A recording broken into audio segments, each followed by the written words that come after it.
কথা রাখলেন রাজ্যের মুখ্যমন্ত্রী মমতা বন্দ্যোপাধ্যায়।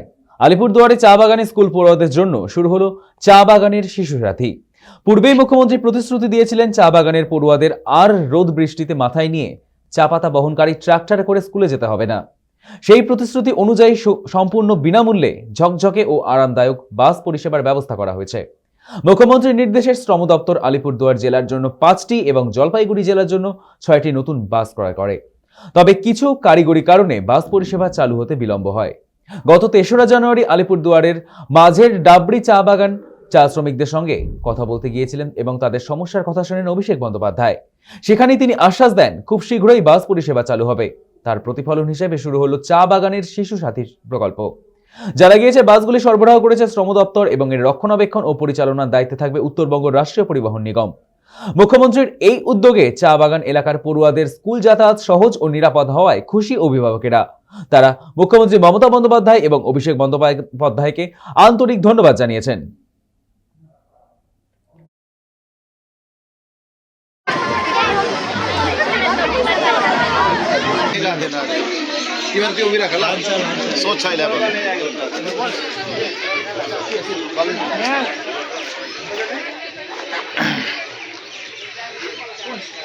ছেলেমেয়েদের স্টুডেন্টদের খুবই ভালো হলো, যেহেতু অনেক ভিতরে ছিল, তাদের যাতায়াতের জন্য অনেক প্রবলেম ছিল। এখন স্কুল বাস শুরু হওয়াতে দেখা গেল যে এখন চা বাগানের ছেলেমেয়েরা উচ্চশিক্ষায় শিক্ষিত করতে পারবে এবং এর সঙ্গে দেখা গেল যে অনেক ছেলেবেলে অসুবিধা হয়ে গিয়েছিল পড়াশোনার ক্ষেত্রে, কিন্তু এখন চা বাগান আসাতে, গাড়ি আসাতে চা বাগানে আমাদের অনেক সুবিधा হয়েছে। पश्चिम बंगाल सरकार तथा माननीय मुख्यमंत्री को हम लोग विशेष करके धन्यवाद देना चाहते हैं।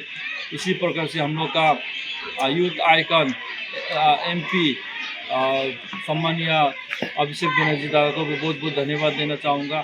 चार श्रमिक बच्चों के लिए जो स्कूल जाने के लिए, जो एजुकेशन के लिए जो सरकार ने सोच के जो प्रदान किए, इसके लिए हम लोग ध्यान करते हैं। ये शानदार गिफ्ट के लिए न्यू बस का यहाँ पर फाइनलाइज हुआ, तो आने वाले दिन में स्टूडेंट के तहत ही स्टूडेंट का टाइमिंग के अनुसार यहाँ पर बस यहाँ से चलेगा और इसका लाभ लगभग 15,000 श्रमिक से भी ज़्यादा बच्चे को फ़ायदा मिलेगा। लंकापड़ा हो, तुलसी पड़ा हो, Ramdev tea garden, 3 tea garden को यहाँ पर बेनिफिट मिलेगा।